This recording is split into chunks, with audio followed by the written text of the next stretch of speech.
गाली तुम्हें वही देता है जो अपने बाप का नहीं होता है। वलीद बिन मुगीरा ने जब ये सुना तो दौड़कर अपने घर गया, आकर के अपनी माँ के सीने में लात मारता है और अपनी माँ के सीने के ऊपर कदम रख करके चढ़ जाता है और कहता है कि नबी, मुसलमानों के नबी ने कहा है कि मैंने उसे गाली दिया है तो मैं अपने बाप का नहीं हूँ, क्या तू सच बताएगी या फिर मैं तुझे कत्ल कर दूँ। तो उसकी माँ ने मचल कर क्या कहा था कि एक वलदुज़्ज़ना, एक नापाक लड़का ही हो सकता है जो अपनी माँ के सीने पर कदम रखता। अगर तू अपने बाप का होता तो कभी अपनी माँ के सीने पे कदम नहीं रखता। तो कलाम पाक ने बता दिया कि जो नबी पे गाली देता है वो किसी धर्म का नहीं होता, वो किसी मजहब का नहीं होता है, बल्कि वो 10 बाप का हुआ करता है। उसकी माँ जानिया होती है, वो गलत नुत्फे और हरामी नुत्फे। अगर आपके पास भी इस तरह के कोई मैसेज आए और नबी के शान में गुस्ताखी करने वाला किसी पाखंडी, किसी चोर, किसी मक्कार, किसी दज्जाल की वीडियो आ जाए तो शरीयत उसके बारे में क्या कहती है सुन लो ज़रा सा और ईमान को ताज़ा करो। इसलिए कि मैं तो चाह रहा था कि मुसलमान एकजुट हो और हो करके उस पाखंडी के नाम से जो है FIR दायर किया जाए। और साहब FIR करके भी आप क्या कीजिएगा। हमारे एक मुफ्ती साहब ने ये कह दिया कि आज कुत्तों का दौर है, कल हमारा दौर आएगा। किसी को कुत्ता कहा गया तो आलिमों को जेल कर दिया जाता है और कोई मौजू से रिसालत, इंसानियत की भलाई करने वाला नबी को गाली दे देता है, उसको MP प्रोटेक्ट कर रहा है, उसको MLA प्रोटेक्ट कर रहा है, उसको समाज के बड़े बड़े लोग उसके मुहाफिज बने बैठे हैं, उसको हिफाजत में ला रहे हैं कि ये जो हमारे संत साधु हैं। मैं कहता हूँ वो संत नहीं हो सकता, वो संत नहीं हो सकता। नबी करीम सल्लल्लाहु ताला अलैहि वसल्लम को गाली देने वाले की हालत क्या है जानते हो? आसमान के तरफ थूकने वाले की हालत जैसी होती है वैसी हालत है। तो मैं आप तमामी हजरात को बता दूं कि जब नबी पे जो है कोई गुस्ताखी करे तो तुम्हें 2 चीज़ करनी चाहिए। पहली चीज़ तो यह है कि नौजवान बंदा सबसे पहले जब अपने नबी के शान में कोई गुस्ताखी वाला क्लिप देखे तो उसे फ़ौरन वहीं पर डिलीट कर दे। हम मुसलमानों में सबसे बड़ी कमी यही है कि उस चीज़ को हम शेयर करते हैं और शेयर करके जो है पूरी दुनिया को बता देते हैं। सबसे पहला तुम्हारा काम ये होना चाहिए कि उस क्लिप को डिलीट कर दिया जाए, वहीं पर ख़त्म कर दो। वो हिर्स के बंदे जो है जलन से मर जाएंगे। और अगर तुमसे हो सकता है सब्बो सितम कर सकते हो और तुम्हारी माँ ने इतनी दूध पिलाई है और अगर तुमने सही और सच्चा कलमा पढ़ा है तो फिर तुम गर्म जोशी से काम लो। जहाँ पर नरम दिली से काम लिया जाता है वहाँ पर गर्म जोशी से भी काम लिया जाता है। मैं बता देता हूँ मुसलमानों, ज़रा गौर से सुनना। और मैं ताज्जुब करता हूँ हाफिज़ साहब कि ये कौन लोग हैं, ये कहाँ से आए हैं। मैं तो इनको इंसान ही नहीं मानता हूँ जो हुजूर पे गाली बकते हैं, जो हुजूर की गुस्ताखी करते हैं। अबे तुमको मालूम ही नहीं है आकाए नेमत दुनिया व आखिरत में सिर्फ एक कौम के लिए भलाई लेकर के नहीं आए, तुम्हारे लिए भी लेकर के आए। कसम खुदा की, मूसा के कौम ने उसके नबी को ठुकरा दिया, उसके नबी पे सब्बो सितम किया तो मूसा के कौम पर अजाब नाजिल कर दिया गया। नूह अलैहिस्सलाम के कौम ने उसके नबी को गाली दिया तो उसके ऊपर अजाब नाजिल कर दिया गया। लेकिन ये मोहम्मद अरबी की गुलामी का सदका है कि तुम दिनों रात उनके शान पे गुस्ताखियाँ करते हो, नाज़ेबा कलमात कहते हो, लेकिन अल्लाह की रहमतें तुम पर नाजिल होती रहती है। नबी के सदक़े में तुम पर अजाब नाजिल नहीं किया जाता। ये मेरे नबी की बरकत है, ये तुम्हारे लिए भी रहमत बन करके आए हैं, ये काफिरों के लिए भी रहमत बन करके आए हैं, ये जलीलों के लिए भी रहमत बन करके आए हैं। अगर ऐसा नहीं होता तो आसमान से आग नाजिल होती और मेरे नबी की गुस्ताखी करने वाले को वहीं जला दिया जाता है। ये हुजूर की बरकत है कि तुम्हें छूट दिया गया है। लेकिन याद रखना, गुलाम मुस्तफ़ा जब तक जिंदा है वो हुजूर का जिक्र ऐसा करता रहेगा कि तुम चाहे जितना मिटाना चाहो, मुसलमान का आने वाला एक एक बच्चा नबी के नाम से जिएगा और नबी के नाम से मरेगा। कभी कभी जो है जोश आ जाता है इन बातों को कहते हुए कि वो कौन शख्स है जो नबी के शान पे गुस्ताखी कर रहा है, उसकी क्या औकात है। जिसको गली के कुत्ते तक नहीं पूछते हैं वो सोचता है कि सस्ती शोहरत पाने के लिए मेरे नबी के शान में नाज़ेबा कलमात कह दे, उल्टी सीधी बात कह दे ताकि पूरी दुनिया उसे वाह वाह करने लगे। दुनिया का कोई शख्स ऐसा नहीं है जो नबी के शान में गुस्ताखी कर सके।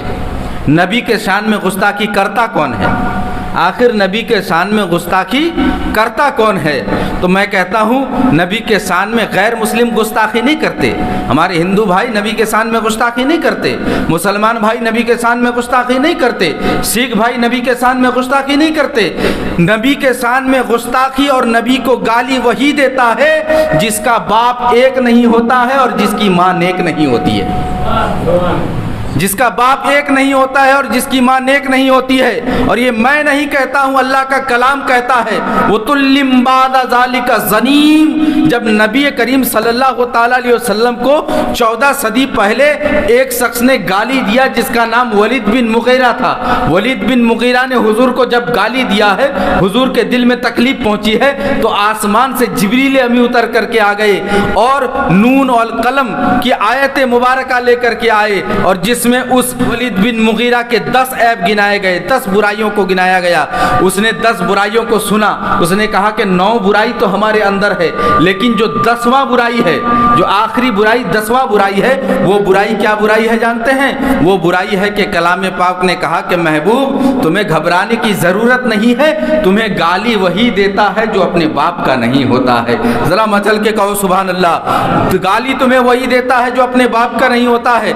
वलीद बिन मुगीरा ने जब ये सुना, कहा कि वो अपने बाप का नहीं है, जब ये सुना तो दौड़कर अपने घर गया और जाकर के अपनी माँ के सीने में लात मारता है और अपनी माँ के सीने के ऊपर कदम रख करके चढ़ जाता है और कहता है कि नबी, मुसलमानों के नबी ने कहा है कि मैंने उसे गाली दिया है तो मैं अपने बाप का नहीं हूँ, क्या तू सच बताएगी या फिर मैं तुझे कत्ल कर दूँ? तो उसकी माँ ने मचल कर क्या कहा था कि एक वलदुज़ ज़ना, एक नापाक लड़का ही हो सकता है जो अपनी माँ के सीने पर कदम रखता। अगर तू अपने बाप का होता तो कभी अपनी माँ के सीने पे कदम नहीं रखता।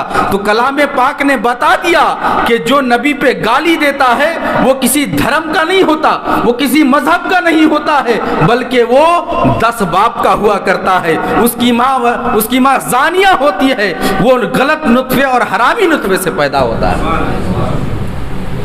हरामी नुत्फे का औलाद ही नबी पे गाली दे सकता है, कोई अच्छा नुत्फा गाली नहीं दे सकता। इसलिए कि अच्छे नुत्फे की बरकत तो यह है कि जो हमारे गैर मुस्लिम भाई हैं उनके अंदर भी बहुत सारे लोग ऐसे हैं, बहुत सारे क्या सारे लोग यही जानते हैं कि दुनिया में अगर कोई अमन व अमानियत लेकर के आया है तो वो मोहम्मद अरबी आमिना का लाल है, जिसने आया तो औरतों की इज्जत को दुबाला कर दिया, जो आया तो एहसास दिलाया, जो आया तो इंसानियत को जिंदा कर दिया। ये गाली देने वाले तो हरामी की औलादें हुआ करती हैं। मैं किसी का नाम नहीं लेना चाहता, लेकिन मुसलमानों मैं कहता हूँ जहाँ पर हम नरम आवाज़ से काम लेते हैं वहीं पर गर्म जोशी से भी काम लेते हैं। मैं कहता हूँ हसास को पैदा करो। क्या ये देश हमारा नहीं है? क्या ये कानून हमारा नहीं है? क्या यहाँ की डेमोक्रेसी हमारी नहीं है? तो हमारी बात क्यों नहीं सुनी जाती है? हमारी बात इसलिए नहीं सुनी जाती है कि हमें फ़र्क ही नहीं पड़ता है। हमें फ़र्क ही नहीं पड़ता है कि हमारे नबी पे कुछ कहा गया, लान तान किया गया, हमें फ़र्क नहीं पड़ता है। मैं ये अलल ऐलान कहता हूँ कि जिन्होंने नबी के शान में गुस्ताखियाँ की है उनको तुरंत अरेस्ट किया जाए और उनको सही और अदालत और कचहरी के तौर पर उनके ऊपर सज़ा भी मुकर्रर की जाए, ताकि मुसलमानों के अंदर इंतशार ना बरपा हो। कोई मुसलमान का बच्चा जोश और गैज़ व गज़ब में आकर के कोई जो है वायलेंस ना कर दे, किसी तरह की कोई गलती ना कर बैठे, इससे पहले कि उसे अरेस्ट कर लिया जाए। और अगर इस तरह से नहीं किया जाता तो याद रखना, नबी के गुस्ताखी करने वालों की ज़ुबान को हम बंद करना जानते हैं। अगर एक भी गुलाम मुस्तफ़ा इस दुनिया में बाकी रहा और जब तक वो जिंदा रहेगा अपने बाप के शान में तो वो गुस्ताखी बर्दाश्त कर सकता है कि लेकिन नबी पाक के शान में वो गुस्ताखी बर्दाश्त नहीं कर सकता, इसलिए कि उसका वजूद, उसकी जिस्म के, रूह के हर तमाम आज़ा नबी की गुलामी के सदक़े में चल रहा है। अल्लाह ताला हम तमाम को नबी का सच्चा और पक्का दीवाना बनकर के ज़िंदगी गुजारने की तौफीक अता फरमाए। और मुसलमानों, अगर आपके अंदर हसास बाकी है, आपके अंदर अगर जज्बात बाकी है, आला हज़रत फरमाते हैं कि अगर कोई नबी की गुस्ताखी करता है तो सबसे पहली बात तो यह है कि अगर वो गुस्ताखी लोगों में आम नहीं है तो उस गुस्ताखी को जितना हो सके दबा लो, उसके तरफ ध्यान ही मत दो। और अगर वो गुस्ताखी लाउड स्पीकर पर की जा रही है, समाज के सामने में की जा रही رہی ہے تو پھر اس گستاخی کے خلاف آواز اٹھاؤ، اس گستاخی کے خلاف آواز اٹھاؤ، اس گستاخی کو روکنے کی کوشش کرو۔ تو مسلمانوں ہمیں روکنے کی کوشش کرنی چاہیے، جہاں تک ہو سکے ان پر سب و ستم کرنا چاہیے، جہاں تک ہو سکے ہمیں اس پر آواز اٹھانی چاہیے۔ اور اعلیٰ حضرت یہاں پر یہ کہتے ہیں کہ اگر کوئی ایک شخص نبی کی گستاخی کرتا ہے تو تم نبی کی اتنی تعریف کر دو کہ گستاخی کرنے والا خود شرما جائے، نبی کی اتنی شان بڑھا دو کہ گستاخی کرنے والا خود خوف کھا جائے کہ وہ نبی جس کے ماننے والے ایسے ہیں اس نبی کی گستاخی نہیں کی جا سکتی۔ تو اگر آپ کے درمیان میں حساس ہے کہ ہمارے نبی کی شان کو دوبالا کرنا چاہیے تو ان فرقہ پرستیوں سے دوبالا ہو کر کے، ان فرقہ پرستیوں سے ہٹ کر کے جب 12 ربیع الاول کا موقع آئے 16 تاریخ کو نبی کے شان میں جھنڈا لے کر کے ضرور نکلے اور امن و امانیت کے ساتھ، شانتی اور سکون کے ساتھ حضور کا گنوگان کرتے ہوئے چلے، اور یہ بھی پروٹیسٹ کریں کہ آئندہ سے آنے والا کوئی بھی شخص ہو وہ حضور کی گستاخی نہ کرے، حضور کی گستاخی کرنے سے پہلے 2 بار سوچ لے۔